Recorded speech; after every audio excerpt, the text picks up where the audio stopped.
Welcome, everyone, and thank you for joining us today for the California Assessment of Student Performance and Progress, or CAASPP, and English Language Proficiency Assessments for California, or ELPAC, Scoring and Reporting webinar.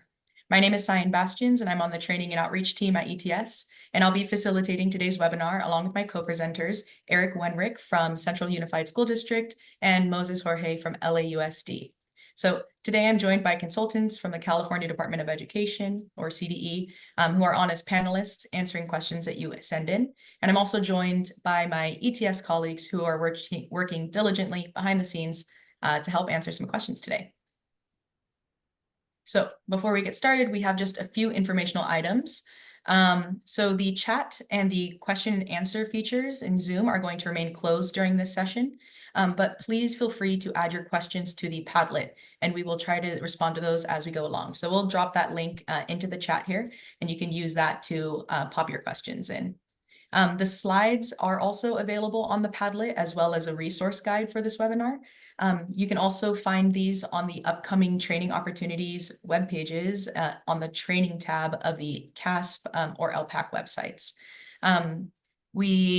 All of the URLs that are mentioned in today's webinars and all the resources that we mentioned are going to be included in the resource guide so that you can access those easily.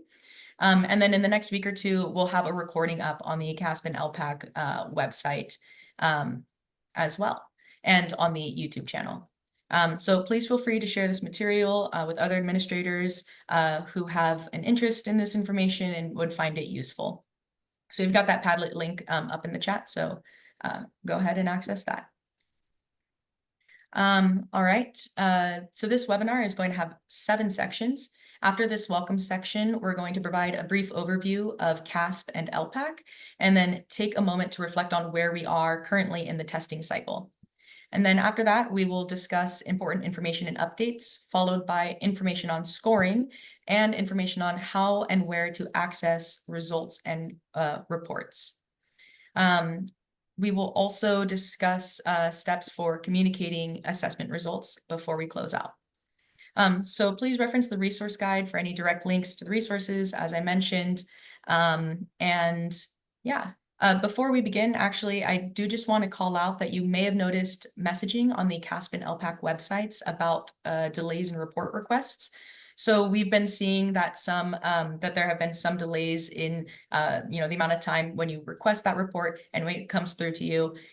We're expecting that you may have questions about this, so I just wanted to get ahead of it and just clarify that you may experience some slowness when you with your report requests. This is just due to a large number of requests being requested at this time. It's a really busy season for downloadable score reports and completion status reports. So ETS is working behind the scenes to improve the speed and the responsiveness of these requests. But for now, we really want to encourage you to not submit any duplicate requests for the same reports, since that just contributes to the volume of reports being requested. And these will eventually be processed in the order that they are received. I just wanted to call that out, but we can dive back into the webinar here. So we can go to the next slide here. All right, so today's webinar has been designed to equip you with information and updates that you need to access CAASPP and ELPAC results for your LEA and school sites. By the end of today's webinar, we'd like you to be able to access and understand CAASPP and ELPAC scoring results and reporting information, determine next steps and additional resources that can help you plan effectively and effectively communicate results to educational partners, and also identify resources that are available on how to use the data that you receive. So as we just mentioned, this training is going to show you how to access results in the Test Operations Management System, or TOMS, and some important updates. We have additional trainings to support your journey with data as well. So some of these have been posted already. They're available on our asynchronous training opportunities pages, and some are being offered in the near future. So for example, we have the California Educator Reporting System, or CERS, which is another place to review student results.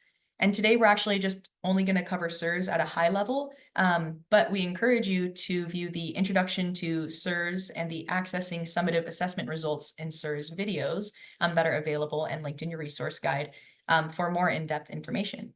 And then if you want an even deeper dive into SIRS, we actually have a SIRS Beyond the Basics trainings. And yeah, as I said, these are each linked in your resource guide that you can check out. If you want information more specific to ELPAC, then you can view the ELPAC Results Are In training modules on the Moodle training site. And then we have some trainings that are upcoming. So we have the Data Leadership Training Series, which is focused on taking CAASPP data and really making sense of it in a culture of data use for system improvement to promote equitable outcomes for students. And so this series has 4 sessions that you can either watch, you can attend all 4 of them, or you can just attend select sessions. And it's actually going to start in just 1 week on June 12th. And these trainings are still open for registration. And then we also have the 2024-25 new coordinator training series, the first of which is next Thursday, June 13th.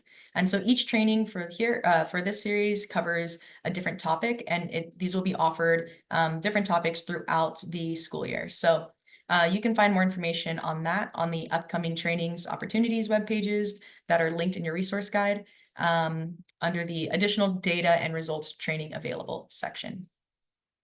So with that, we're going to move on to chatting about just covering CAASPP and ELPAC and what they are, and I will pass it on to Eric to cover this section.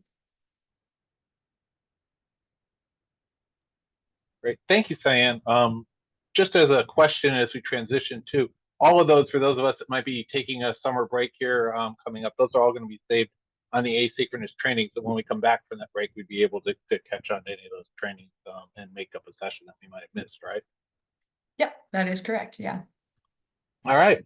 So now we're going to talk briefly about the CAASPP and ELPAC assessments that are really the focus of our conversation today. And so we want to talk about CAASPP, and we're going to be discussing the Smarter Balance for English Language Arts, or ELA. Also going to be talking about mathematics, although we're going to be focusing on summative assessment data during our training today. Keep in mind that interim assessment data is also in a lot of the places we're talking about and through a lot of the reports as well. We're also going to be talking about the California Science Test, or the CAASPP, the California Alternate Assessments, or the CAA, for ELA, mathematics, and of course science, and the California Spanish Assessment, or CSA. And for the ELPAC, we'll be discussing both the summative version of the ELPAC and the summative alternative ELPAC, so both of those today. As we head into the end of our test administration year, we recognize that some of you have been doing this work for a while, like I have, and like Moses has, and some of you might be new. If you need additional training or resources, Cyan has just covered a whole bunch of places you can go to get those with the new test coordinators. Maybe you just need a refresher about the CAASPP or ELPAC. You want to drop into a particular session or pull it up asynchronously. Those new coordinator websites and some upcoming live ones are there to assist you. We're also going to have a CAASPP 101, ELPAC 101 videos that are going to provide a brief overview of the assessment. And finally, we have recordings of the 23-24 pre-test virtual training system series that we did already. This year, the series focused primarily on the changes and the new things that happened, and we've already discussed those in a couple of previous sessions. One was what's new with ELPAC, and the other one is what's new with CAASPP, if you're looking for those. Links to the available training sessions can be found in your resource guide. Results for the CAASPP summative assessments have 3 primary purposes. The results communicate students' progress in achieving the Common Core standards and academics. They are used to calculate ELA and mathematics academic indicators on the California School Dashboard. And of course, they're used to inform decisions that teachers and administrators are making about improving their educational programs. Remember that CAASPP results are only one measure of students' achievement. They need to be used in conjunction with other measures to get a fuller understanding and a fuller picture of what students can do. In a similar manner, results for the summative ELPAC and the summative alternate ELPAC have these primary purposes. ELPAC results are used as an indicator of how the English learner, or EL, students are progressing annually towards English language proficiency. They're used to calculate the English learner progress index, or ELPI, on the California dashboard. And these results are also used for program and monitoring at the evaluation at the local level. They're also the very first criteria of the 4 criteria in the process of reclassifying students to fluent English proficient. Our district is right now involved in what we're called the quick flips. We just got a lot of our results for May. So we're in the process of turning over, reclassifying students to fluent English proficient based on their results that are coming in now. The CAASPP and ELPAC reporting guide is now available for 23-24. The guide provides information about the CAASPP and ELPAC for those needing to use the results of the assessment. It includes assessment overviews, information about scoring, CAASPP achievement level, task types within each ELPAC domain, reports, including types of reporting, purposes, and how to interpret and use those results. The CAASPP and ELPAC scoring and reporting guide will feature a page that includes links to all resources you need to assess, access, understand, and make use of the assessment information. The ELPAC information guide helps users understand the difference between the initial summative ELPAC and initial alternate ELPAC and the summative alternate ELPAC. Those are 4 distinct things. The guide also helps users understand the initial identification and reclassification process for EL students and provides information about assessing EL students with disabilities. So where are we in the year? Well, we've pretty much come to the end of the testing cycles for almost everybody. A lot of people are wrapping up. I'm looking ahead at what's coming next, getting in results, and we're going to encourage you to use your coordinator checklist to ensure you have completed the necessary activities for 23 and 24. Links to the coordinator checklist are also in your resource guide. At this time, you might be able to distribute student score reports or SSRs. They might be through the parent or student portals or by downloading them and disseminating them in either printed or electronic versions through a secure local method. Also, make sure staff at your LEA have the appropriate access to scores. Today, we're going to focus on how to access scores and reports in both TOM and in SERPs. For more information on how to use CAASPP assessment results, we recommend that you attend the Data Leadership Training Series. This series goes into more depth about CAASPP data, and it will start Wednesday, June 12, 2024. So it's great follow-up to this training if you're looking for more information. A link to the registration site is included in your resource guide. For more information on how to use ELPAC assessment results, access ELPAC results are in, now what? Asynchronous course in Moodle. A link is also included in your resource guide. And now that we've talked about the purpose of these assessments, we're going to cover some updates about when and where these results are made available and what has changed that year. And to do that, I'm going to hand it off to Moses. Good afternoon, everybody, and thank you very much, Eric. This is a wonderful time. Let's take a second to make sure you have access to an incredibly valuable tool that our partners, both at ETS and the CDE, have made available to us. If you haven't already done so, please go to the chat box. Our partners have put the link to this incredibly important tool called the Padlet. If you haven't already done so, and I just checked a second ago, we still don't have. Okay, there we go. We have a question already. Excellent. But if you haven't already, this is a wonderful time to do that. Prepare yourself with that link to the Padlet. It's where our amazing team that's here with us, supporting us from both, again, ETS and the CDE, are going to be addressing any questions. And this next section that I'm about to start is a heavy one. It's got a lot of incredibly valuable information, but it also might be a time where it starts to bring to mind questions that you have that you would love for our partners to address. Please take a second, take a look at the chat box. It has the link. You can open up your Padlet. Questions from what Eric already covered, you can put, and questions from the section that I'm about to start sharing with you. It's a wonderful time for you to be ready with that. So now again, first of all, congratulations to all. As Eric said, we almost all, if not all of us, are already at the point where we are taking a deep breath. We have finished testing. And this is such a timely moment for us to now delve into this information about scores. A lot of other information is going to be coming up, but let's go ahead and get started with some important updates and information. Results. To give a brief overview, CAASPP and ELPAC results can be found, and I'm sorry, I was on the previous slide. Yeah, CAASPP and ELPAC results can be found in several places, from TOMs, LEA coordinators, and site coordinators can download their SSRs for individual students or in bulk. Also available is the SSR availability report, which contains a list of students whose SSRs have been made available. LEA coordinators can download these student score data files in TOMS, which contain individual assessment records for all students tested or enrolled in the LEA. Now, in SURS, users can access individual student or aggregate group results.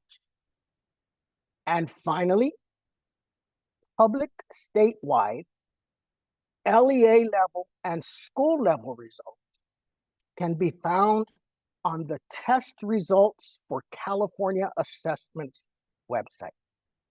We'll discuss these systems individually a little bit later. For now, let's go over a general timeline of when you can expect to receive scores and score results. So scores for the Smarter Balance and the CAASPP are available after enough tests have been taken statewide for ETS to perform quality control procedures. LEAs fine-tune their testing schedules each year, and as a result, the date when scores are predicted to come out can be different from year to year. The schedule for score release is always tentative, but in general, the volume needed to check quality is usually reached by the end of May. This year, the CAASPP is included on the same SSR as the Smarter Balance DLA and Mathematics. And all three CAAs, ELA, Math, and Science, will also be combined into one SSR. This means that the SSRs will be available once scores for all three assessments are available. So for example, if a grade 5 student completed their Smarter Balance assessments, but took the CAASPP a week after, the SSR will not be generated until all three tests are scored and ready for reporting. This means that if any of the three tests was started but not submitted, tests will be force completed by the system at the end of the testing window, and the student's SSR will not be generated until late summer. We'll dive a little bit into more details on this change later in this section. Now, the dates for CAASPP results release are as follows. For Smarter Balanced, summative for ELA mathematics assessments and CAASPP, results in SURS and student score data files were released in TOMS on May 20th, and SSRs were released in TOMS on May 21st. Now, for the CAAs for ELA, mathematics, and the CAA for science, and the CSA, results for those tests in SURS, student score data files in TOMS, and the SSRs in TOMS are estimated to be available in early September. Now, we expect that all aggregate CAASPP results will be publicly released to the test results for California's assessments website sometime in mid-October. After the first release of results, release of SSRs will occur daily. So take a second. That's a heavy slide. As you're looking through that slide and thinking through that, let me say, these are wonderful slides that you could use to communicate with your stakeholders. So now, moving along, ELPAC. For the summative ELPAC for kindergarten through grade 12, results in SURS and student score data files were released in TOMS on May 22nd, and SSRs were released in TOMS on May 23rd. Again, for ELPAC, for the summative ELPAC, results in SIRS and in TOMS are estimated to be available late July for the alternate ELPAC, and SSRs in TOMS are estimated to be available early August. For the initial ELPAC and initial alternate ELPAC, student score data files and SIRS are available year-round in TOMS. And we expect that all aggregate ELPAC results will be publicly released to the test results for California's assessment website, again sometime in mid-October. ETS must receive all completed K2 writing books to be scored. LEAs must ship materials to ETS on or before June 14th, 2024, to access SSRs by August of 2024. Very important, timely date that was just shared. I know most of us LEAs, that is one of our most critical tasks that we are currently working on. Please note that date for the K2 writing answer book. Now, after the first release of results, the ongoing release of SSRs will occur daily, and all ELPAC results will be available in TOMS and SIRS in August of 2024.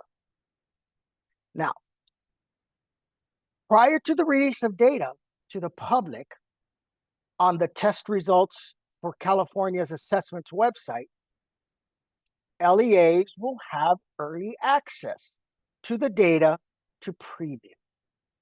The purpose of this preview is to allow LEAs early access to the aggregate results and to allow them the opportunity to confirm that all student enrollment and test counts are accurate.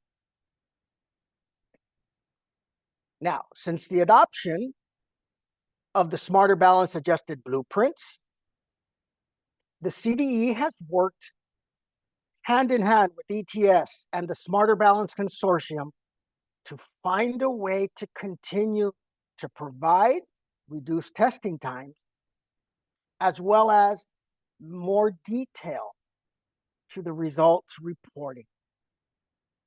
An exciting thing starting this year, composite claim results will be reported for the Smarter Balance ELA and mathematics assessments in SIRS and on the SSRs for individual students. We'll cover these composite claims in more detail shortly. Now, before we dive further into detail about the various measures reported, let's take a moment to review some key terms used in Smarter Balance assessment design and reporting. The Smarter Balance assessments, as we know, are aligned with the Common Core state standards in ELA and mathematics. However, the state standards are primarily phrased in a manner to guide instruction. The claims and targets within the assessment blueprints take the content and language of the state standards and ensures that they are phrased in a way that guides assessment.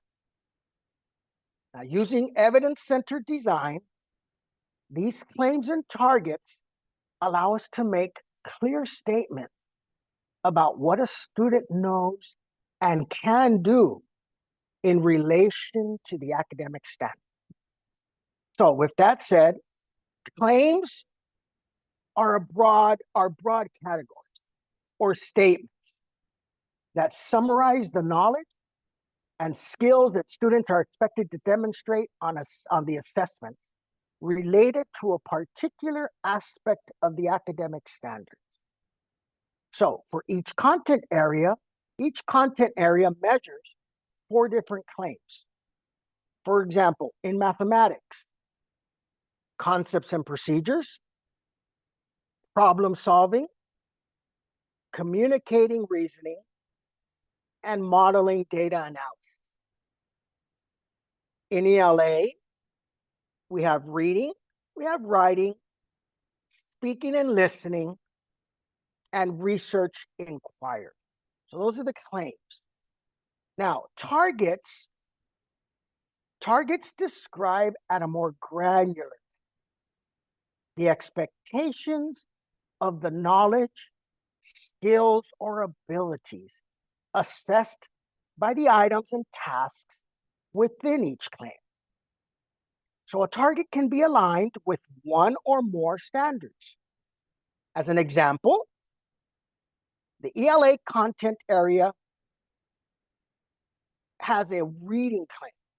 And within this claim, there is a grade 5 specific target called central ideas, defined by the ability to identify or determine a theme or a central idea from details in the text or summarize the text.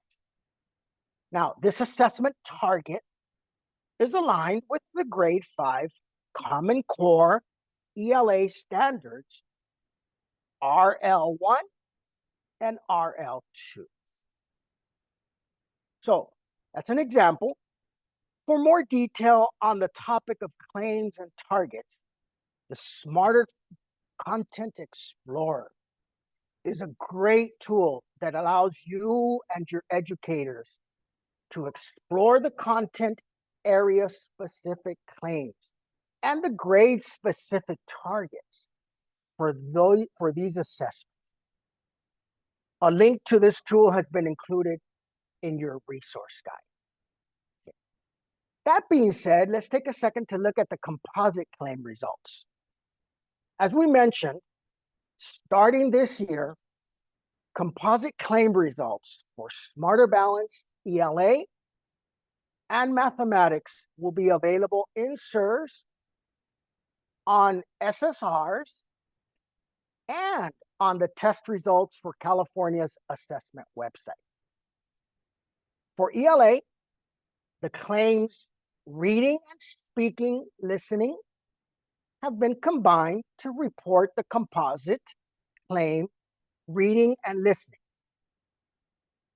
Also, the writing and research claims have been combined.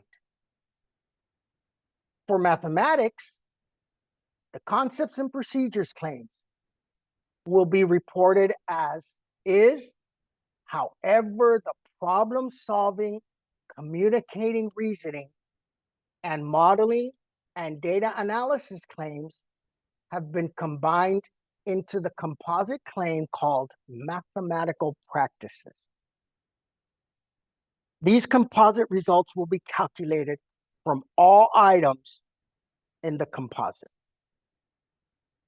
Also, as mentioned, these composite claim results will be available not only in SIRS, but also on the SSRs for parents and guardians to access these results.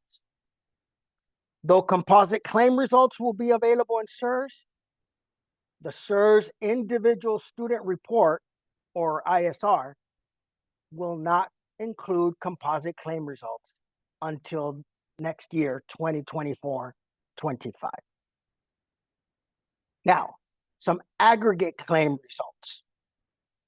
Composite claim results will also be available on the test results for California's assessment websites for groups of 11 or more. And individual claim results will continue to be available on the test results for California assessments websites for groups of 30 or more. If you haven't visited that website, boy, I know it's an obscure, faraway website that we don't often visit, but incredibly valuable, especially as more detailed results become available in that website I urge you, aside from SIRS, to take some time to visit the California Assessments website. And now Target. Target reports, we said, are available in SIRS for groups of 30 students or more for targets with more than 10 items in the pool. So groups without this criteria, as you see on this screenshot, groups without this criteria will show as insufficient data in SIRS. Target reports can provide insight into student performance as a group in particular target areas.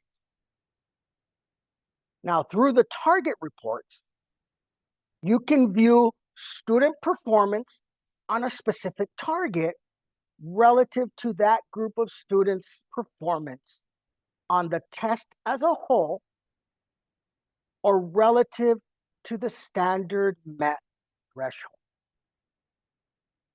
Target reports can be found within custom aggregate reports, that special feature of SIRS, as soon as enough results are in SIRS. Now, if you would like to get more information about target reports in SIRS, you can review the assessment target reports frequently asked questions document, or you can attend one of our SIRS specific trainings or use the SIRS sandbox. Okay, to summarize, this slide provides a table outlining the availability status, location, estimated release, and conditions of claims and targets results. Composite claim results for individual students will be available in SIRS and on SSRs. On the test results for California Assessments websites, composite claim results will be reported again for groups of 11 or more, and individual claim results will be reported for groups of 30 or more. And lastly, target scores will be available in SIRS for groups of 30 or more with 10 or more items in a pool. So take a second before we move on to the CAA score updates. See if there are any follow-up questions you might have. Again, the Padlet is there for you to drop any question or follow-up information that you might be interested in, and our partners that are here with us will be more than happy to address those for you. Now, let's take a minute and let's go on to the CAA's score update. You may have noticed in the earlier slide that the CAAs for ELA, mathematics, and science results will be available late September. Okay, like last year, additional analysis after the test window closes is required for all three CAAs. Post-equating is performed after the test has been administered, and it involves analyzing student performance and characteristics of the test items on each form. This only ensures that the scores of students on each form are on a common scale and are comparable from year to year. Little understanding as to why the difference in when these scores are made available for you. Now, the CAA or CAASPP cohort reporting that has been available since 2021-22, and previously this was not available for the CAA for science, but we are excited to announce that beginning this year, cohort reporting will be available for the high school CAA for science. Now, like CAASPP cohort reporting, the test results for California Assessments website will show how the entire class of eligible grade 12 students performed on the high school CAA for science, regardless of whether they tested in grade 10, 11, or 12. These aggregate results will be available in the fall in the test results for California Assessment's website under the label HS Class of 2024 for student groups of 11 or more. And this will not include students who are repeating grade 12. Now, student level results will be available through the student score data file in TOMS, and an indicator has been added to identify whether the student is a current year tester or a prior year tester. Now, embedded in the CSA, let's talk a minute about the CSA results. This year, the CSA embedded field test was administered as part of the expansion of the CSA to include a speaking domain and one full write item for the writing domain at each grade level and the high school grade.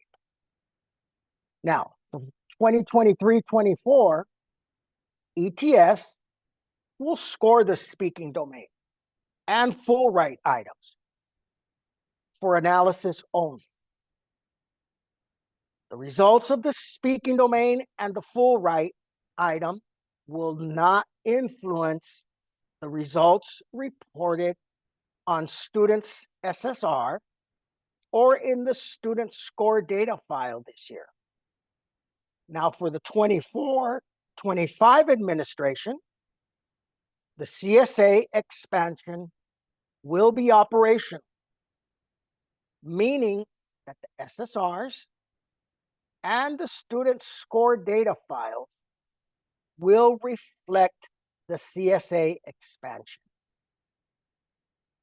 Next year, when these items become operational, ETS will continue to score the full write items, and test administrators will score the speaking items in the teacher hand scoring system, or THSS. We have a lot of exciting changes this year with the SSRs. The SSRs have been redesigned and are now available in both PDF as well as HTML format. HTML SSRs can be distributed by an LEA through a parent or student portal. HTML SSRs are optimized to be viewed on a variety of devices, including mobile devices. Now, if you're interested in distributing the HTML SSRs, then you will need to work with your district or your LEA's SIS vendor to request this functionality. And please note, ETS cannot request this from your vendor on your behalf or require it from your vendor. So please be sure to reach out to your SIS vendor directly if you are interested in this feature. The availability of the HTML SSRs does not change the availability of the PDF SSRs. The PDF SSRs will continue to be available in TOMS to all LEAs. Now, some more details about the redesign. With the new redesign SSRs, ELA, mathematics, and science assessments are all combined into a single PDF SSR. And here again, a plug. This PowerPoint, these wonderful screenshots are available and useful for you at the LEA to use to communicate with your stakeholders if you need to do so. Incredibly valuable for me to use. So please keep that in mind. Now, the Smarter Balanced ELA and Mathematics PDF SSRs will be 4 pages in length. And when combined with the CAASPP, will be 5 pages in length.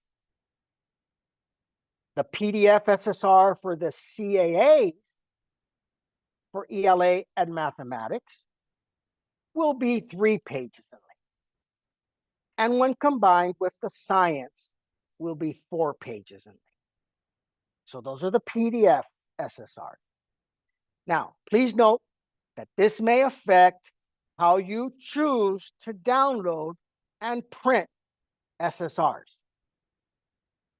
LEAs printing SSRs may want to consider downloading grade levels tested for science separately from grade levels tested for ELA and mathematics only, so that the resulting download files have reports of uniform length, which may be easier for printing.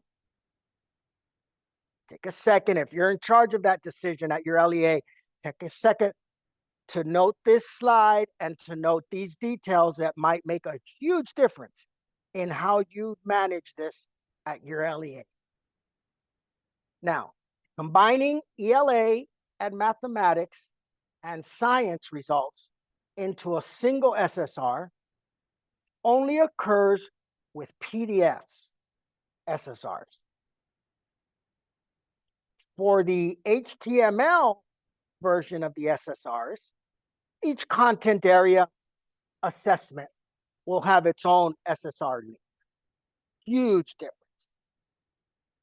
So since the PDF SSR results are now combined, please note that both PDF and HTML SSRs will only be available once results for all 3 assessments are available.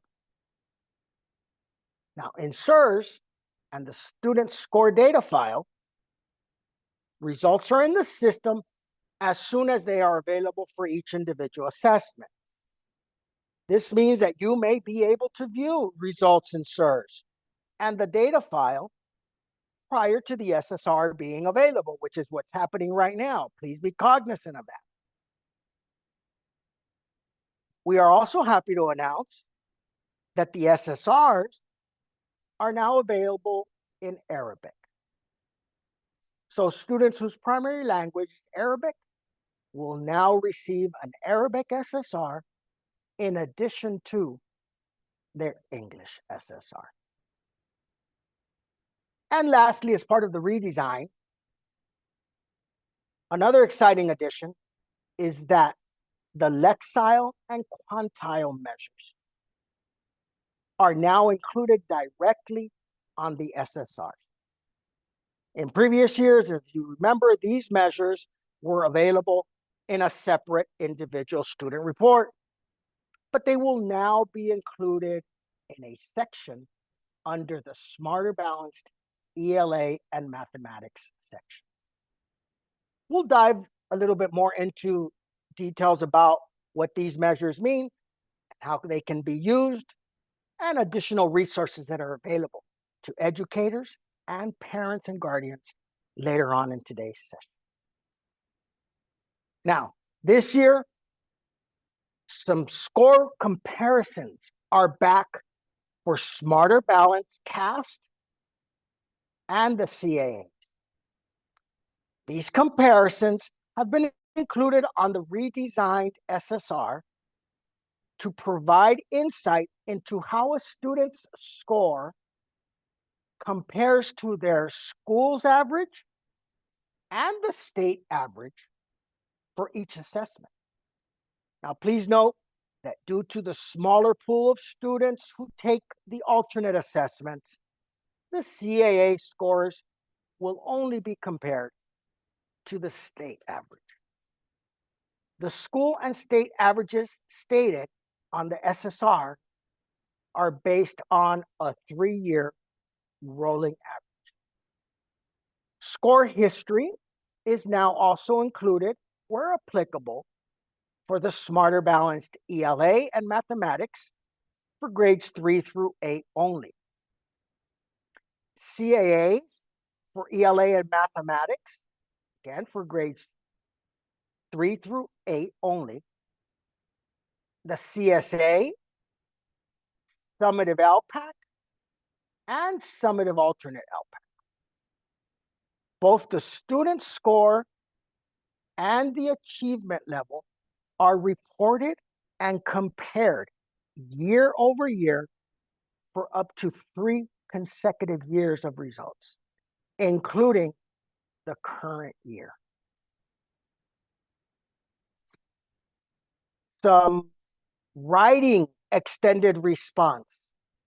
The performance task, as you know, or PT, for ELA includes what's called a writing extended response, or WER item, sometimes also referred to as the full write, that requires a student to synthesize information from multiple sources to produce one extended written response. Now, this year, the WER scores will be provided to parents and guardians on the SSR. Now, the WER item is scored for 3 dimensions of writing: organization and purpose, development, elaboration, if the student wrote a narrative type of essay, otherwise evidence or elaboration, and lastly, conventions, such as spelling and grammar. Each of these dimensions is included on the SSR with a brief description of its focus, along with the student's score. When a response cannot be scored, such as when a student's response is off topic, then a brief explanation will be included on the SSR. You will also find the description of the WER score section. The SSR will state which type of essay the student was assigned. The types of essays assigned depend on grade level, but may be one of the following categories: opinion, argumentative, informational, explanatory, and narrative. Now, we'd like to remind you of a scoring rule that went into effect last year for the WER item. You'll remember, as of 2022-23, if an essay was identified with a condition code of off purpose, the convention's trait will still be scored, and the traits of evidence elaboration and organization and purpose will not be scored. Some additional resources. For more information about the SSR redesign, we encourage you to review the key messages about the 23-24 redesigned student score report resource and the SSR redesign benefit flyer that's included in your resource guide. Now, additionally, the Starting Smarter website has been updated to reflect the new SSR redesign. And educators and parents and guardians can navigate to the Starting Smarter website to explore in detail the 2023-24 CAASPP and ELPAC sample SSRs. And lastly, the video SSRs. They have returned this year and are available for purchase. The 2 videos currently available for purchase are the CAASPP, Smarter Balance for ELA and Mathematics, which is a single video that combines both ELA and mathematics. And the second video that's available is the summative ELPAC video SSR. Each of these videos is $1 per student. And this cost includes both English and Spanish videos for students whose primary language is Spanish. Now, these videos can be personalized with the student's name, school name, and school logo. These videos can help explain scores more clearly than conventional SSRs and provide opportunities for interaction and increasing engagement. The deadline to order these video SSRs is June 30th of 2024. Now, if you are interested in learning more about the video SSRs, a link to the Video Student Score Report webpage has been included in your resource guide. Whew, good section. Lots of information. Take a second. Take a look at the Padlet. See if any question that you were mulling over has been answered. If not, see if there's any question that comes to mind that all this information brought to your mind. And as I transition back to Eric, please make sure that you have this Padlet link for now and for after we are done, you being able to access all of the incredibly important questions that you and your colleagues might have. And with that, transition back to my colleague Eric for some information on accessing the results and reports. Great. Thank you, Moses. Okay. I noticed that somebody in the Padlet had already anticipated a question I'm about to address here in the coming section. So I appreciate your desire to get that information and stuff. I'm going to be talking a little bit about the difference between the by enrolled and by tested files when we get to that particular slide. So be patient. That's coming up really quickly. Right now, we're going to talk about an overview of TOMS, SIRS, the test results for California's assessments website, and describe how to access the important information and reports from those sections. So you're already familiar with the TOMS and the one-stop shop for adding users, placing test material orders, and a whole bunch more.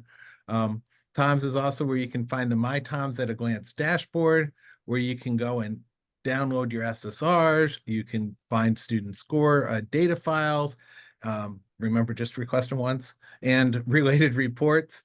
Let's first discuss the My TOMS at a Glance, which is accessible from the homepage once you log on to TOMS. My TOMS at a Glance for CAASPP allows users to access a comprehensive summary for their LEA. The feature allows users to access general information regarding their LEA, the number of students who completed each assessment, demographics for all enrolled students, and you can also view information about testing windows, test status, and include the percent that started, percent that completed by test, as well as the scoring of the status information.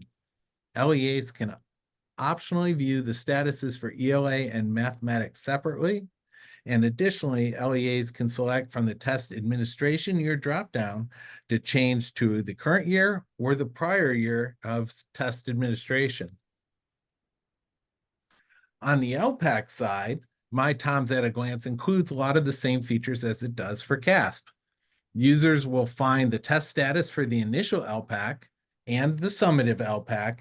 And remember, initial goes through the end of the year. I'm still trying to track down my last 5 or 6, right? I've got a couple more that we're still getting their SSIDs, and we're still getting out there because our district goes through Thursday of next week. So we're still trying to get those last few in before we go away for summer break. So that kind of status is in there on the My TOMS at a Glance dashboard for the ELPAC. That's going to include a started, meaning the number of students who started at least one domain. It's going to include the term complete, indicating the number of students who've completed all 4 domains. For this, remember, for the summative ELPAC K2 writing complete means an LEA has shipped and ETS has scanned that answer booklet. That's when you'll get the complete status. So you also have to make sure you get that booklet and send it off. We've already talked about the deadline coming up at the 14th. So test completion status also includes the number of students not tested since their enrollment date for the initial ELPAC and initial alternate ELPAC. As a reminder, 30-day timeline for getting one of those two initial ELPACs done. And it's okay if the IEP hasn't been processed to go ahead and do the regular initial ELPAC in that timeline if that's what's needed. Test status by domain displays the percentage of students who have started and completed each of the domains of the selected assessment. It even breaks down the speaking domain into the two status bars, the test delivery system and the follow-up entry into the DEI status. Underneath test completion status, the student score report status section displays the percentage of students whose scores have been released. This screenshot shows the percentage of scores released for each ELPAC assessment. Just like for CAASPP, the ELPAC SSR status widget, LEAs can select from the test administration year dropdown to view the current year or toggle back to the previous year's test administration, just as a way to compare and see how things are going relative to what you did the year before. At the bottom of the page, the THSS, remember the teacher hand scoring system, status by days past enrollment section displays the counts of initial ELPAC writing domain responses for grades 3 through 12 that have not been completed. You can also view the number of items that are not scored or tentatively scored by days past enrollment. This can help you monitor whether students need the responses scored in the THSS to meet the requirement of test completion within the 30 days of enrollment. So an awful lot of great information on that at a glance screen that can do help you keep track of where you're at and what your progress has been so far.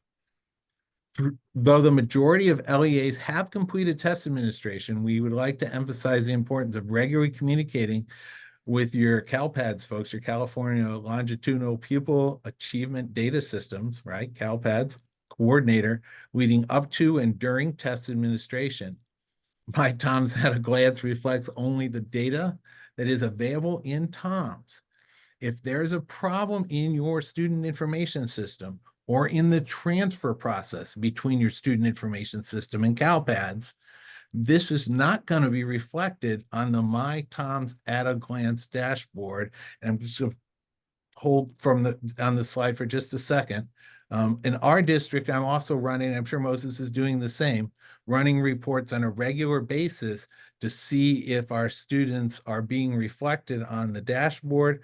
The test assignments report is a great way to kind of cross-check whether or not the students that you see in your student information system have in fact gotten into CalPADS. And remember, it's not just a gotten into CalPADS, is a multi-step process involving multiple files. And so it's not just an enrollment record that needs to be in there for ELPAC. They also need to have something called an ELAS, or an English Language Acquisition Status record, in there reflecting a TBD and a language other than English or American Sign Language in order for that person to be eligible to take the initial ELPAC. It's not, for those of you who have been around as long as I have, it's not like the days of CELT where we used to be able to give a test booklet to a teacher and to a kid and say, okay, go out, take this test. We will figure things out later.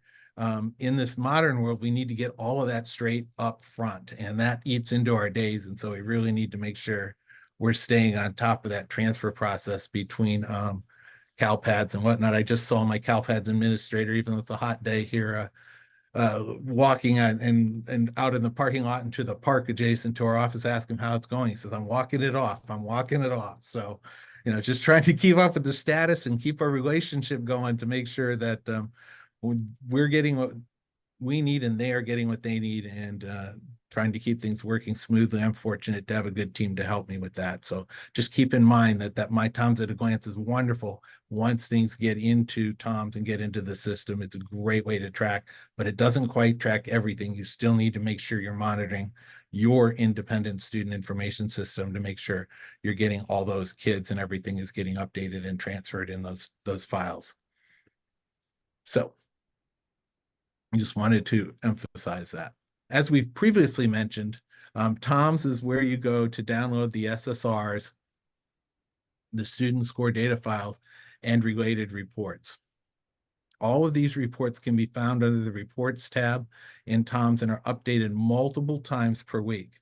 This year, SSRs are now available, as we've discussed, in an HTML format that can be accessed from the Students tab.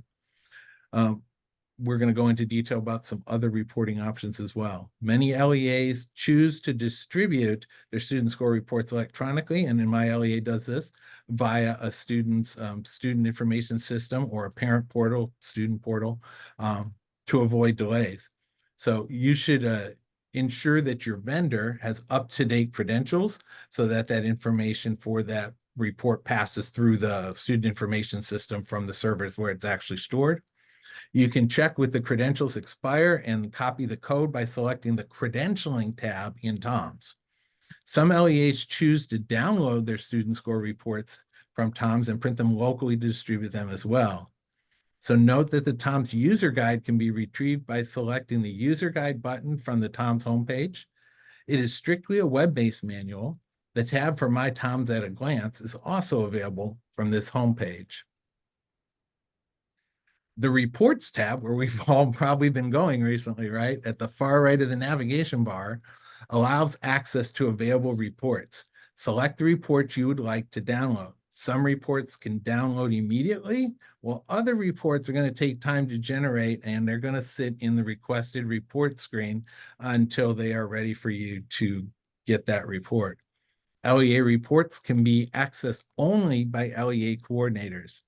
These contain data associated with the user's LEA. LEA reports are available for both CAASPP and for the ELPAC. Site reports can be accessed by either LEA coordinators or CAASPP test site coordinators or site ELPAC coordinators. Site reports contain data associated with the user's role and their school site. The reports that are relevant to today's training are the LEA level SSR availability report, the student score data file, and the PDF SSRs. They are available for CAASPP and for the ELPAC. Depending on what role you select when you log into TOMS, you'll see the ones that correspond. The first one, the LEA level SSR availability report, provides a list of students who tested at the selected LEA and have SSRs that are available for download. For the CAASPP report, there will be a general or alternate assessment SSR column that indicates the type of assessment administered. The column is followed by the ELA, Mathematics, Science SSR delivery date column, and the CSA SSR delivery date that will list the date the SSR became available if applicable. As previously mentioned, the ELA, Mathematics, Science student score reports will become available only once results for all three assessments have been received, because all three are on that SSR that an individual student receives. For the ELPAC report, you will need to select the testing program or assessment prior to downloading the report. The report will include a delivery date column as well and list the date the SSR became available if applicable. Let's dive into the next report, the one you've been waiting for, right? That student score data file for the CAASPP and for the ELPAC contains a wide range of information for students who tested during a particular administration. In this file, LEA users can find student results, demographic information, and accessibility resources, as well as test status and completion information. Student results appear in the student score data file once they're available for each individual assessment. While the data files are updated as soon as results are available, they may not contain all student results right away. The files are cumulative, updated daily, with additional results as they become available. Note that this means that you may see student results in the data file before their SSR is available. While the CAASPP student score data file includes results for students who tested this year, it will also include high school CAST results for students enrolled in grade 12, even if they tested in previous years. These reports can be downloaded so that all student results can be uploaded into the LEA Student Information System or other vendor reporting systems that you have. LEA coordinators can download the data file by enrolled LEA or by tested LEA. We're going to go into this in a little bit more detail on the next slide. Before we go there, I did want to mention, I saw a question on the Padlet about overall results. And I think what the user was looking for there is actually something called achievement level. So just remember the field that you're looking for, there is a scale score, which is the overall scale score called scale score, but the overall results is actually called achievement levels. And so that would be, I believe it's 196 is the field number. So if you're looking for that, just wanted to address that out loud. All right. By enrolled versus by tested LEA. So you have the option when you go into the student score data file or the summative ELPAC and the summative alternate ELPAC score data file to select between first what test year you're grabbing that administration from the drop downs. And then the next one you're going to be asked to make a choice about is whether you want to do it by enrolled LEA or by tested LEA. For CAASPP and the ELPAC, the by enrolled report type will populate for those students who are enrolled at the LEA at the time the report is generated, and they have results available regardless of where the student was tested in the state. So if they're in the ETS file, doesn't matter what district they were tested in, you will get that. For both the CAASPP and the ELPAC, the by tested file contains data on students who tested with the LEA before the end of the year and have results available. Okay. And from this page, there's also links to the CAS student data file layout or the summative ELPAC and summative alternate ELPAC data file layout. These are really long documents that get into really good detail about what the values are and what's going on with each and every one of the fields. And so you get that. You also get the data sources that they come from. The data on the test results for the website aligns most closely to the data in the by tested LEA report or the student's data file. So let me make this a little bit more practical for you here.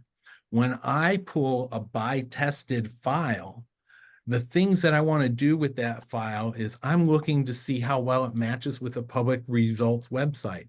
I might be using it to do my own calculations ahead of the state on, and there's a lot of other fields that are involved and other things that have to be involved, but looking at accountability calculations for the dashboard so we can anticipate that, because those types of things are going to align most closely with the by tested file. Later on, when it comes out, I might pull a by tested file or pull up one of my older by tested files, more likely, and compare that when I'm doing apportionment and I'm approving apportionment for our reimbursement for apportionment. So those are the reasons that I would pull a by tested file personally. When I'm looking at a by enrolled file, I'm pulling that file not just one time, but throughout the year, because what that allows me to do is get results for students that I did not test. Maybe Moses tested them in LA. Maybe my neighbor Kelly tested them in Kerman. I don't know, somebody else may have tested that student, but by pulling the by enrolled file, I can then upload their results, not just their student score report pass through, but their actual results as a data line in my student information system. So I pull the by results about quarterly and upload them into the student information system. If I'm doing something where my teachers are trying to plan and they want to see a student score report, the by enrolled will give them the most students that they have in front of them at the time they're doing that planning and working and maybe doing some instructional grouping. So I would pull a by enrolled file through that. So that's kind of my decision-making process. I don't know if Moses had anything he wanted to add there as to when I pull one versus the other. No, on a regular basis, we need to pull both as our LEAs are needing to have those stored. So yeah, no, definitely so, Eric. All right. Thank you, Moses. All right. So hopefully that helps sort that out for you. LEAs can download the full data file or a partial data file by using the score available date filter. The start date is auto-populated as January 9th for CAASPP and ELPAC, February 1st for the ELPAC. The end date is auto-populated with the current date. Using the auto-populated dates will download all available student data. As a tip, the first requested reports, LEA should leave the auto-populated dates as is, download all available student data. For subsequent reports, if an LEA wants to obtain only new assessment records, use your end date from the last time you requested the report as your start date and leave the auto-populated end date set as the current date. So just whatever that gap period is from the last time you did it. In the rare case where students who were exempted from testing for one or more CAASPP assessments by a parent guardian exemption or PGE, or not tested due to a medical emergency, which is the NTE code, but the exemption was entered into TOMS after the student started testing, any resulting score will no longer be reported on the student's record in the student score data file. Okay, that's because the PGE and the NTE override a score in the data file. All right, transitional students, kindergarten students, are included in the ELPAC student score data file. These students are assigned to kindergarten, but they can be distinguished with the yes marker under the transition kindergarten indicator.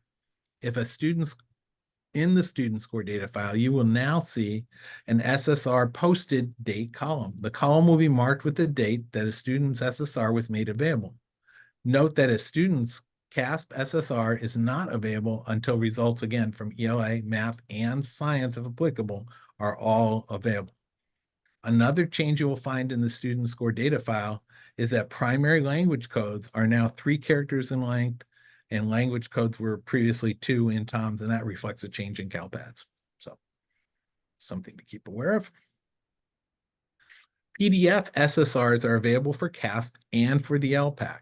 Both LEA coordinators and site coordinators can access PDF SSRs in TOMS. After selecting the reports in the navigation tab in TOMS, select the LEA reports or site reports, depending on which one you are. Then from the available reports menu, select student score report PDFs. You'll have the options available on your screen to generate a bulk download.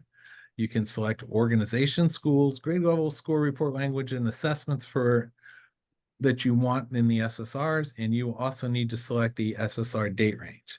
The bulk download contains SSRs only for students who were tested in the specified LEA and not for students tested elsewhere who have since enrolled in the LEA. You will be given the option to download a bulk file that contains the individual SSR PDF or one or more merge files containing all the SSRs in one PDF. Use the Download PDFs by Requested SSIDs section to download up to 10 student score reports. This can be done for students who tested elsewhere but are now enrolled in your LEA or site. And at this point, we're going to have a poll about how you guys are interacting and looking at distributing your student score reports. And so I think Cyan's going to launch that poll talking about our SSRs. Here we go. So our questions here, did your LEA download and print SSRs? Please answer that yes or no. And how do you distribute your SSRs to parents or guardians, or how do you plan to if you haven't quite got there yet? We'll give you a minute or so to lock in your answers.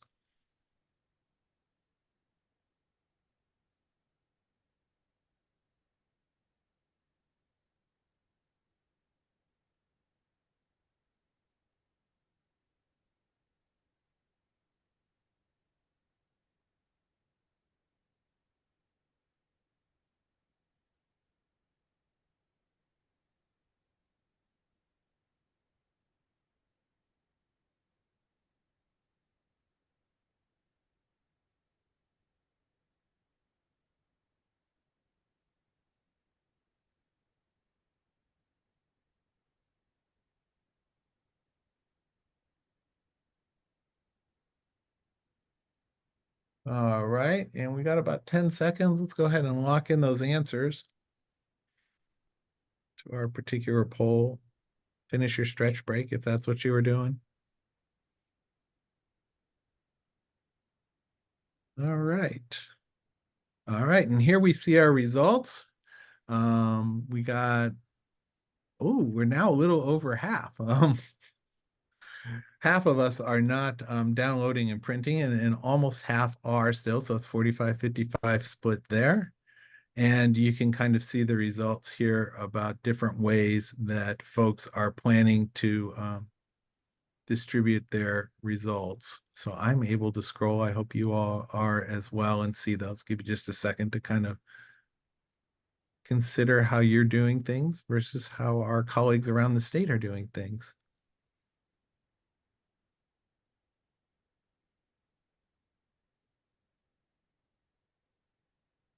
All right, thank you, Cyan.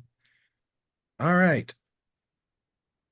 Accessing individual SSRs in TOMS. Okay, you get some student that comes in and they want to see a copy of their report for some reason, things like that. LEA and site coordinators can view an individual student's PDF student score report or the HTML student score report in TOMS by navigating to the Students tab, searching for a student, and selecting Reporting under their profile. At the bottom of the student's reporting page is the Electronic and Papers SSR table. Under the HTML SSR link column, view HTML SSR links, and a pop-up window will then list all available HTML SSR links. On the same table, you can also access links to PDF SSRs under the PDF SSR link column. Please note that these links are for use by LEA or site coordinators only. Electronic PDF SSRs and web-based HTML SSRs can only be distributed to parents and guardians through the LEA's SIS, the Student Information System. Okay, and our teachers and parents can do that fairly regularly and pull those as well. So these links and TOMS offer coordinators a preview of the parent guardian view of the SSR for reference, but they can't be used to distribute SSRs. So keep that in mind as you're verifying scores or using it for something, or if you need to do printouts. All right, the CDE has partnered with Metametrics to provide Lexile and quantile measures to students who take the Smarter Balance for ELA and mathematics assessments. The Lexile and quantile frameworks measure student reading and mathematics performance respectively. The Lexile score measures the student's current reading level and can be used to find books suitable to the student's Lexile range. A student's quantile score measures the student's mathematics ability and can be used to determine a student's readiness for instruction on certain mathematical concepts or skills. Since these scores are generated based on a student's Smarter Balance for ELA and mathematics assessment scale score, students do not need to take any additional assessments to receive the score. Starting this year, Lexile and quantile scores will be included directly on the SSR with Smarter Balance ELA and mathematics assessment results. Like previous years, you may also view individual students' Lexile and quantile scores in SIRS. As of 22-23, Lexile and quantile measures are also available with the Interim Comprehensive Assessments, or ICAs. Note that the Lexile and quantile measures for ICAs are only available in SIRS. LEAs can use these measures in conjunction with the ICAs to find instructional materials at the appropriate levels for their students. There are many ways that Lexile and quantile measures can support learning. Later in today's webinar, we'll share additional tools and resources that can help educators, parents, guardians, and students get the most out of these measures. The California Educator Reporting System, or SIRS, remember, is the tool for educators to review student data as relevant to the LEA, school, and grade levels, given specific roles and user permissions. You can access SIRS from the CAASPP or ELPAC website homepages. You can also navigate to SIRS from TOMS through the Links tab. I do that sometimes when I'm presenting and I accidentally log into TOMS automatically. I go, oh yeah, I meant to do that. So I just go to links and then I can go anywhere else I wanted to, even though it's not quite as fast. The links get you anywhere you need to be. Note the following about SIRS. SIRS allows users to access individual and aggregate student test results for CAASPP, the summative ELPAC, and the summative alternate ELPAC. The official SSRs for distributions to families are only available within TOMS. In SIRS, reports for individual students are called individual student reports, or ISRs. The ISR in SIRS is a generated score report meant to be used by classroom educators. SIRS data can be used for planning purposes because it is, for some LEAs, easier to access quickly, and educators can be given access as well. Note that composite claim results for Smarter Balance do not appear on the ISRs for 23-24. After overall quality procedures are complete, results begin to populate in SIRS daily as they are reported. Test results are available, but access will depend on the permissions associated with the user's role. So it's important that they have an account, and that account is linked to students. All right. As an LEA, students' ELA, math, and science results are all reported in SIRS independently of one another. Again, just like the student score reports. This means that you do not need to wait for scores in all subjects to be reported simultaneously. If you find results for one subject, the others might not be there still. They might still be processing. This means that you find results for some students in SIRS for whom you do not have an SSR. Information has been added to the interface to help distinguish between students who received a summative ELPAC domain exemption versus students who did not test in a domain and had no domain exemption. Because of appeals or exemptions on any assessments not called out in the SIRS, aggregate results may differ slightly from what was reported in the test results for California's assessments website. The SIRS user guide describes features of SIRS and provides detailed instruction for each feature, including common scenarios that encompass related features. The guide covers CAASPP, summative assessments, the summative ELPAC, the summative alternate ELPAC, and all interim assessments. It provides guidance on viewing student data at all levels, walks users through how to create custom reports. It outlines the various user roles for CAASPP systems and the permissions those provide. The guide provides information on creating and managing student groups so that teachers have access to their students' data. In addition, the SIRS user guide, a separate resource, the Understanding SIRS video is also available. And there's a couple of videos actually that deal with that particular series that I always recommend to people.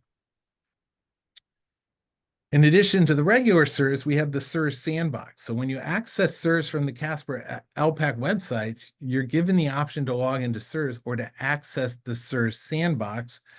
The California Educator Reporting System button to the left, right, will access your students' results for interim and summative assessments, but the SIRS Sandbox Training Tool button will access the SIRS Sandbox. Because the SIRS Sandbox is publicly available, there's no login needed for access. You'll be asked to choose your role for viewing data. And it's a good way for LEA coordinators to kind of explore what it is that other levels of access see, right? However, no secure information is stored in the SIRS sandbox, so you're not in any danger of compromising any kind of confidentiality or FERPA rules or anything like that. So it will, but SIRS will not save any changes that you make. So the SIRS sandbox is really used as a training tool to help LEA staff learn about the features and functions of the SIRS. The interface and functions are virtually the same, but it uses the practice test items and fictitious student data. So at this point, we also want you to weigh in on how you're using the SIRS. How have you used the SIRS sandbox? And we're going to launch another poll. So Cyan, if you got that ready. All right. How have you used the SIRS sandbox? We'll give you about half a minute. This is an easy one.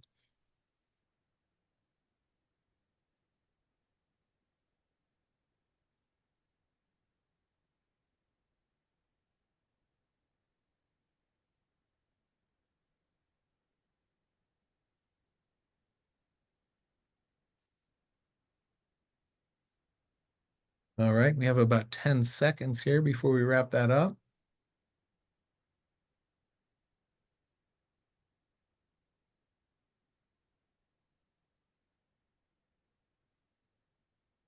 All right, Sam, if you're ready, your people locked in their votes. All right, look at that. Good to see. Okay, so a lot of people are saying, yes, it's great. We got 43% and an additional 13% saying they've used the SIRS sandbox, but they still have some questions. And then a few people saying they don't need to, or they're going to after today. So thank you all for participating in the poll. Now we're going to talk about a little bit about logging into SIRS. So once you've logged into SIRS, those with the administrator role assigned to them can access administrative tools and assessment results. Administrator tools include creating custom aggregate reports, running LEA and school exports, which allows for the export of data for analysis in another application, creating and managing student groups, which we'll review momentarily, and accessing instructional resources, which can be uploaded into the system. To access assessment results, you can search by student or search for assessment results by school and specific grade level or multiple grade levels. Users who have groups of students assigned to them will access those groups on the SIRS homepage. If a teacher has customized group of students assigned to that teacher by an administrator, the group will appear on the student groups button. LEA and site CAASPP and ELPAC coordinators can create and manage student groups, pretty much like rosters, using the student groups button. From the Manage Student Group screen, a student group.csv file will need to be uploaded into the SIRS interface. A link to the SIRS user guide, which includes directions on uploading the student group file, is included in your resource guide. Once student groups are created, teachers have access to their students' test results. It's also possible to set up automatic rostering by having your SIS integrate with SIRS. To set up this integration, you'll want to contact your SIS vendor. So your student information system vendor is the person to contact to work that out. In addition to a link in the SIRS user guide, the resource guide links to a video on creating student groups and information on automatic rostering.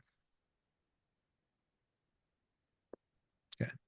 Now we're going to review the results for California's assessment website, formerly referred to as the Public Web Reporting website. The website provides information about all the California assessments and makes aggregate data from these assessments available to the public. From the homepage, users can access aggregate test results for the following assessment options: the Smarter Balanced Summative Assessments for ELA and Mathematics, the California Alternate Assessments for ELA and Mathematics, the Initial LPAC, Summative LPAC, Initial Alternate LPAC, Summative Alternate LPAC, the CAST, the CA for Science, the CSA, and the Alternate Assessment for Science. So, as we previously mentioned, LEAs will be notified by email prior to the public release of results when access is available to preview their aggregate LEA and school data, including results for each student group prior to the launch of the test results for California's assessments website. Now, let's take a deeper look at the reported data that will be available. From the homepage, you can select an assessment for which you would like to view aggregate results. You'll be directed to the Test Results at a Glance webpage, where a visual representation of the test results will be provided.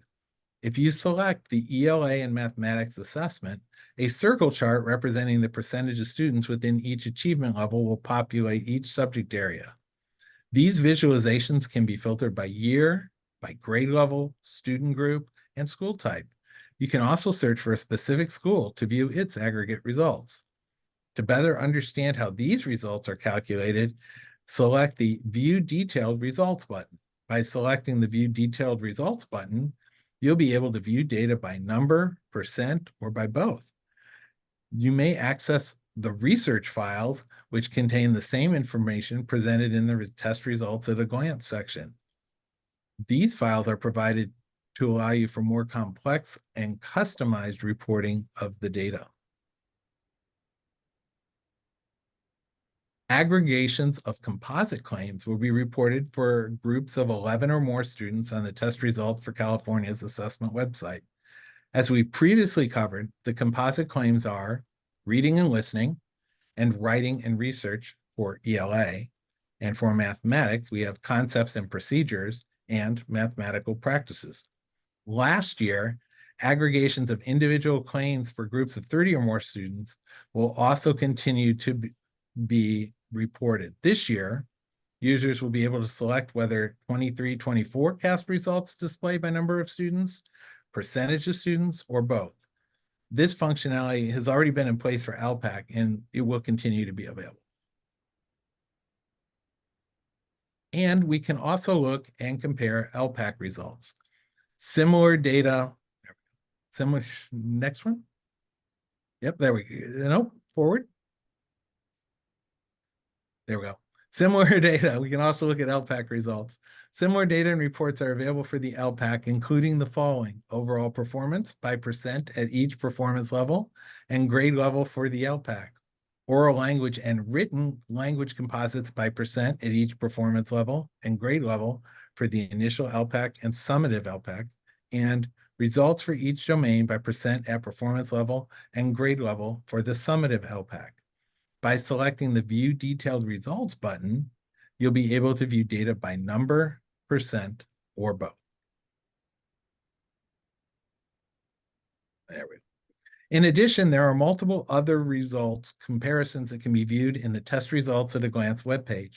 They include the following: the school district state comparison, which allows you to compare selected schools' results with the results of the LEA and the state.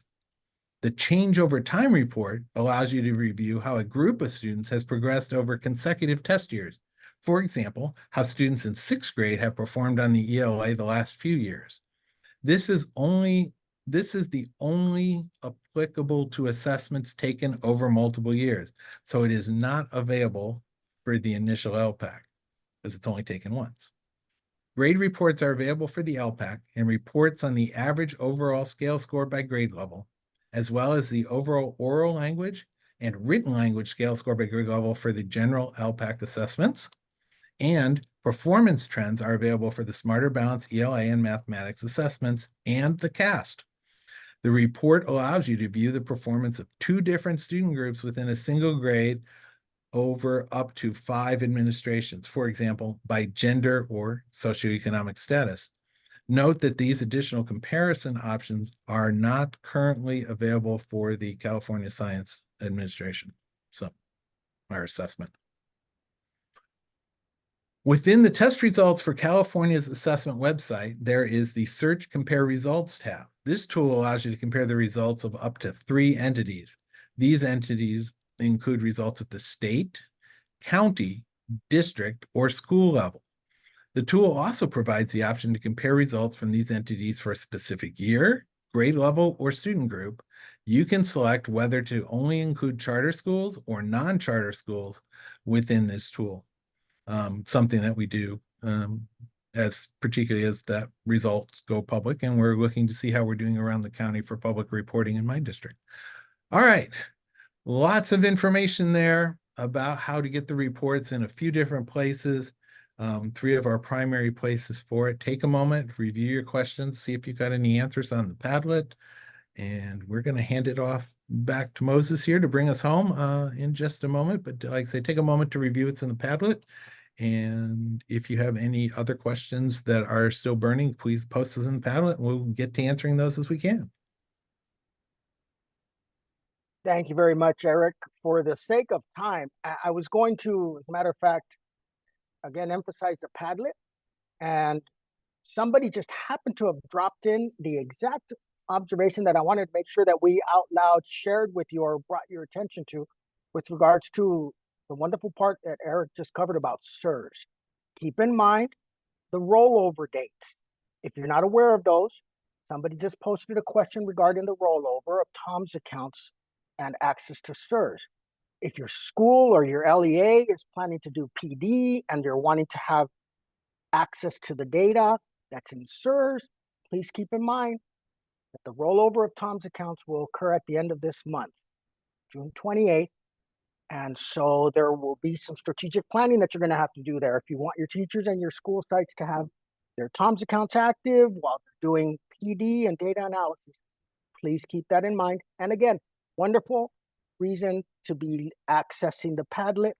Incredible important gold nuggets like that one are posted throughout the entire Padlet. So let's get going right into our last couple of sections on starting with scoring. Now, we will provide an overview of scoring. We'll be sharing some information on scoring methods and terminology, along with other scoring resources. For example, multiple methods of scoring, as you know, are used for CAASPP and ELPAC. The type of scoring varies depending on the assessment, domain, and item type. Deterministic items are items with a predetermined correct answer. For example, a multiple choice item. These deterministic items are machine scored through the test delivery system or by scanning paper booklets to compare the student's response to a predetermined correct answer. Constructed response, or CR, items require a student to write or speak an answer that they construct, such as, remember, we talked about the WER, short answers or speaking items. Now, for the constructed responses, there are 3 methods used to score them.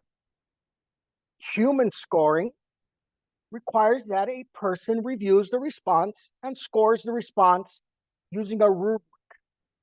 However, this person is not a local test administrator or test examiner. For this scoring method, ETS scores the responses. For example, the kindergarten through grade 2 or K2 ELPAC writing domain. The answer books are returned to ETS to score. For a subset of constructed responses or CRs, it is possible to automate the scoring with AI. AI scoring helps to reduce the turnaround time for delivering scores to teachers and parents or guardians. All the AI scoring process include human involvement to monitor the quality and validity of the scoring process. Now, local scoring is a process where the CR items are rated by the test administrator or test examiner that is involved in the administration of the assessment. Items may be scored locally for various reasons. For example, parts of the CAA are locally scored since these assessments are administered one-on-one with the test examiner who is familiar with the student's response mode. Additionally, the initial ELPAC writing domain is scored locally for all grades to shorten the turnaround time of results for this time-sensitive assessment. Now, you have likely heard the term computer adaptive test, or CAT. This refers to a test or portion of a test that is administered on a computer and adjusts the item pool that is presented to the student based on their performance and skill level. As a student takes the test and answers either correctly or incorrectly, the test adjusts the level of difficulty of the items to adapt to the student's skill level and more accurately identify their skill level. Because the test is adaptive to the individual test taker, this means that the students will come across different test items, likely in a different order, and the number of total items in the test may vary slightly between students. Now, it is important to clarify that the term computer adaptive test is different from the term computer-based test. A computer-based test refers to any test that is administered on a computer or other device. Not all assessments are adaptive, and not all parts of an assessment are adaptive. For example, the Smarter Balanced ELA domain is split into a CAT portion and a PT portion. The PT prompts are grade specific, but are randomly assigned among students of that grade level and are not adaptive. Additionally, CAAs for ELA and mathematics function a little different. These assessments are stage adaptive,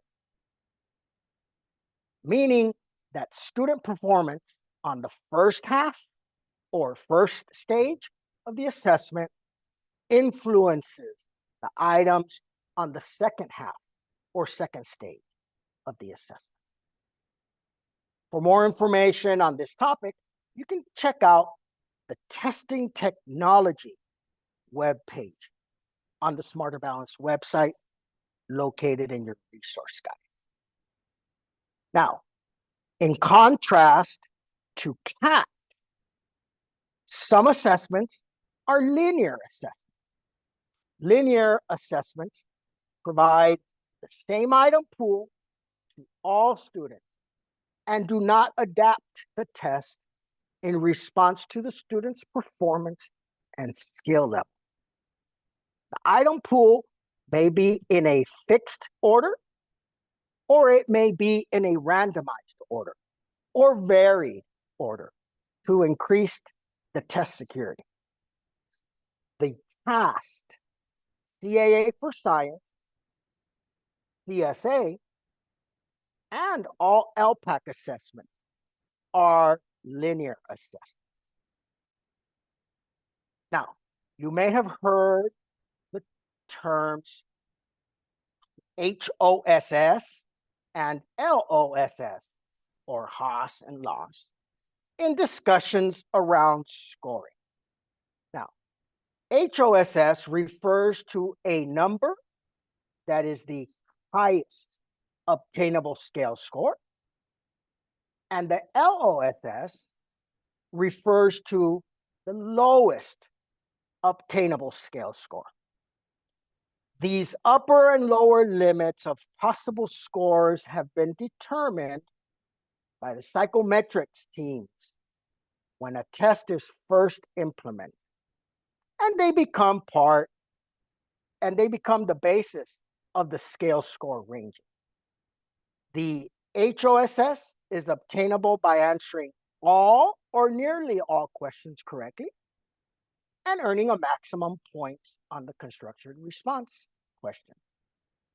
And the LOSS can be earned by answering all or nearly all questions incorrectly.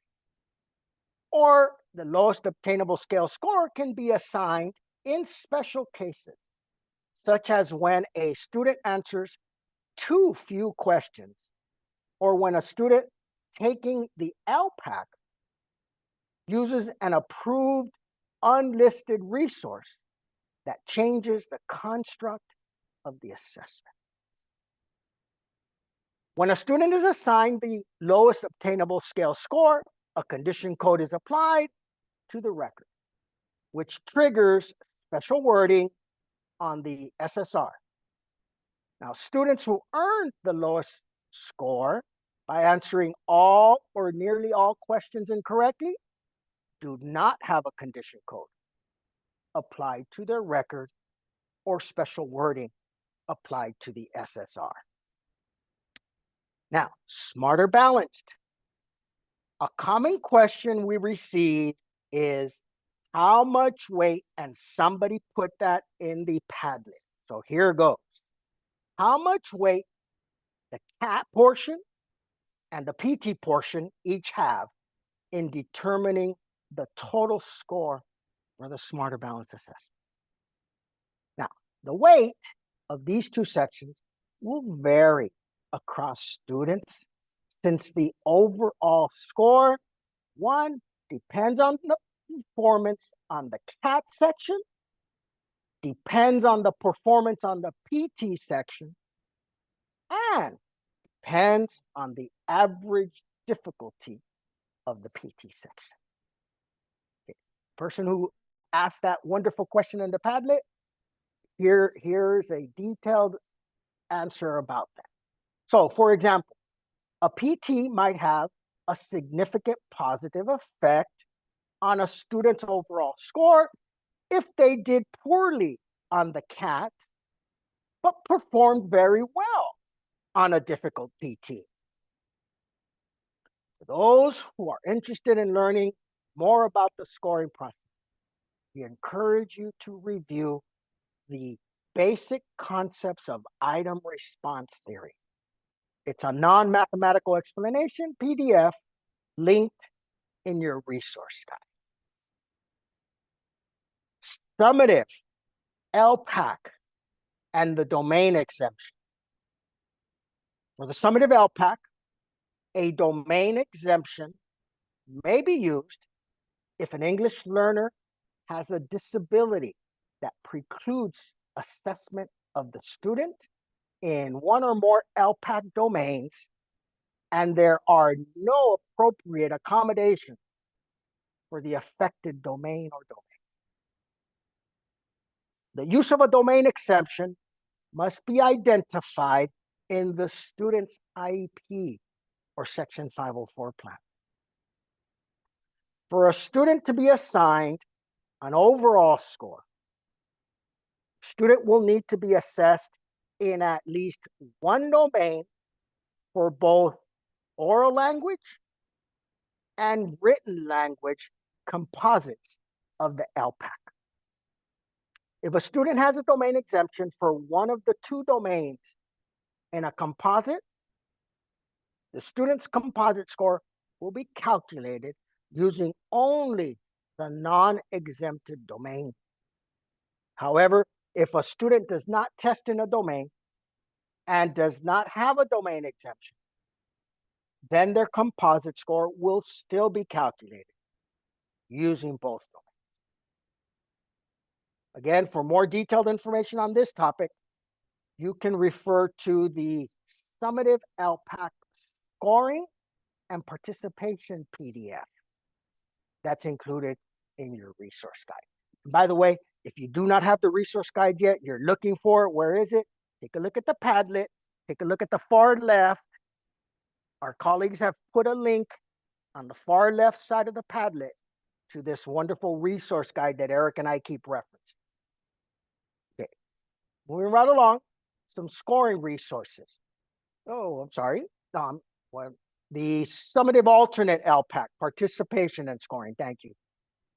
For the summative alternate ELPAC, domain exemptions are not allowed, as this test uses integrated domain and is administered, again, one-on-one by a test examiner that is familiar with the student. So to be assigned an overall score and count for participation, the student must complete at least one receptive item and one expressive item. And please note that marks as no response is also considered a valid response and therefore counts as a completed item. Here again, for more additional information or detailed information on this topic, refer to the alternate ELPAC scoring and participation PDF that is also included in your resource guide. And now some additional resources. For more in-depth information on scoring, we recommend the following resources. For a more technical resource, you can review the Smarter Balanced Scoring Specifications for summative and interim assessment. The Smarter Balanced Annotated Response tool helps educators understand how student writing is scored on Smarter Balanced assessments, and it supports writing instruction in the classroom. The WER that we mentioned earlier, condition codes flyer, outlines all condition codes and categories that can be assigned to a writing extended response. And for those who would like to deep dive into technical side of things, the CAASPP technical reports provide in-depth information about the CAASPP assessments, including information on scoring. And here again, all of these resources, they are linked in your resource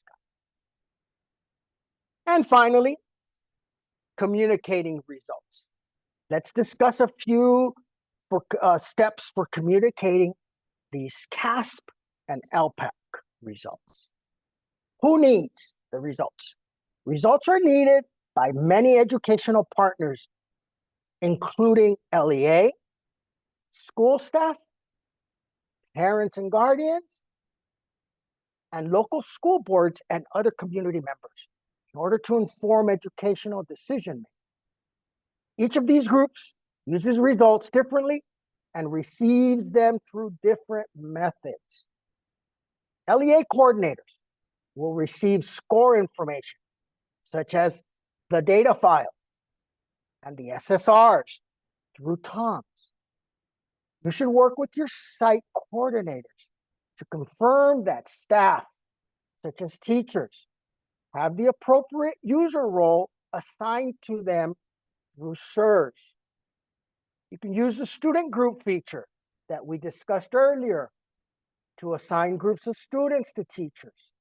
And don't forget that rollover, June 28th.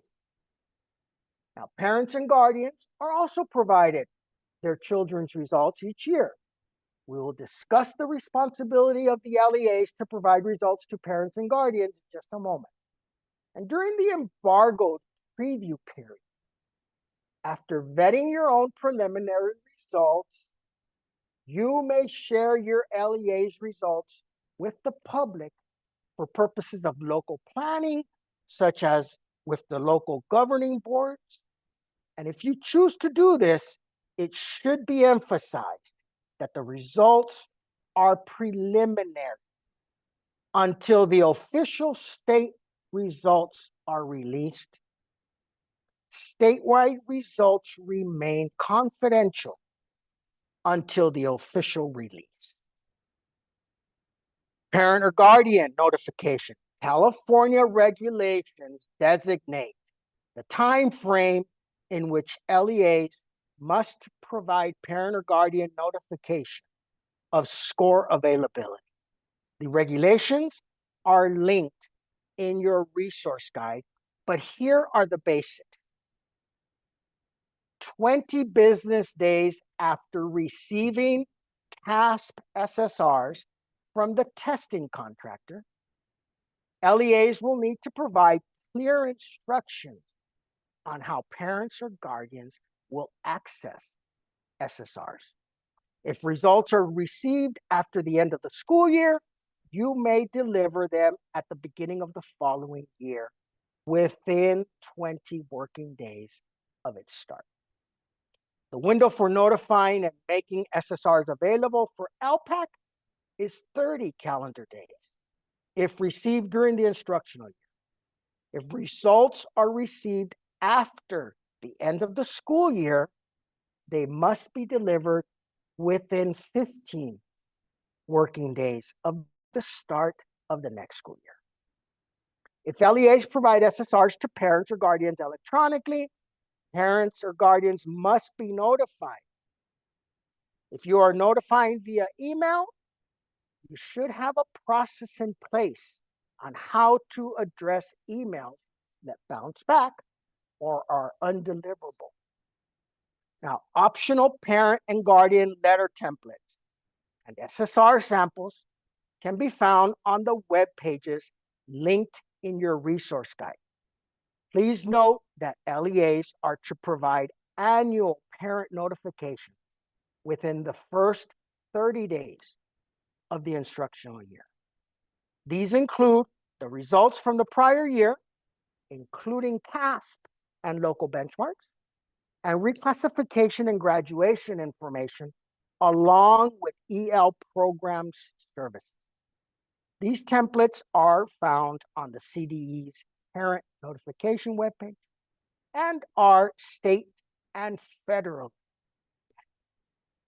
And lastly, we want to make sure you are aware of the Starting Smarter website, which explains how to understand student results using family-friendly language.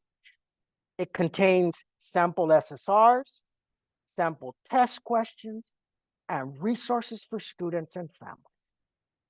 SSRs for CAASPP and ELPAC assessments have links and QR codes that point to starting smarter websites. And lastly, the CDE has partnered, as Eric mentioned earlier, with Metametrics to offer statewide at no cost access to both Lexile and Quantile tools and resources for all families and educators in California's LEAs. These tools can be accessed from the Lexile and Quantile Hub. The Hub offers many tools for educators, parents, and students. And this year, we are excited to announce that an update to the Hub, known as Hub 2.0, will be released in fall of 2024. We will be hosting a webinar in the fall to cover updates to the Lexile and Quantile Hub, and we will be sending an email announcement with registration link for this webinar in the coming weeks. Now, prior to this launch, the Lexile and Quantile Hub is still available, and you can find a link to the Hub in your resource guide. California public school educators have a premium subscription to the Lexile and Quantile dashboard in the Hub. You can access the Hub through TOMS, select the links button, and then select the Lexile and Quantile Hub. Now, should we launch this last poll, Cyan, or?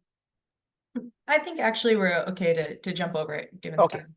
Excellent. So for more information on the Lexile framework for reading and the Quantile framework for mathematics, you can watch recordings of the Lexile and Quantile virtual trainings that were facilitated by Metametrics at the beginning of the test administration year. The URL for the asynchronous training opportunities webpage where these past trainings can be found is in your resource. And now, LEAs that have not previously distributed Lexile and Quantile reports should consider having resources prepared to help address questions that may come in from parents and guardians. And with that, for our closing, Cyan, thank you so much. I'll hand it back to you. Perfect. Thank you so much. I just wanted to give a big shout out to Moses and Eric. Thank you. That was so much content. I hope you get a chance to get a glass of water right now. Thank you. Yeah. And thank you to all the CDE and ETS folks that are working diligently in the background to answer your questions. I'm seeing dozens and dozens of questions being answered in the Padlet. If we, we're going to continuously, probably in the next day, be able to answer your questions in the Padlet. So we might be still working on a question if it's still open, but you can revisit that Padlet and see the questions that have been asked today. And we can go ahead and jump to the next slide. Just to really quickly recap on what we talked about today, we hope that after today, you've been able to learn about accessing and understanding CAASPP and ELPAC, scoring results and reporting information, that you're able to determine next steps and additional resources to help you effectively communicate with your educational partners, and that you can identify resources available to you to learn how to use the data effectively. So I'm dropping in the chat, there is a survey link I'm adding to the chat, but also when you exit out of Zoom, it should automatically pop up for you. If you can, participate in that survey, it really helps us improve these trainings that we offer you. And if there was any questions we didn't get to today, you can always reach out to your success agents, or you could also reach out to caloutreach@ets.org with any questions. So with that, we are just 1 minute out. As I said, you can refer back to the Padlet. You have access to the slides and resource guide. And in the next couple of weeks, the recording of this webinar will also be up on the website. So with that, I'll just say thank you, everyone, for your time. And I hope you have a wonderful rest of your week.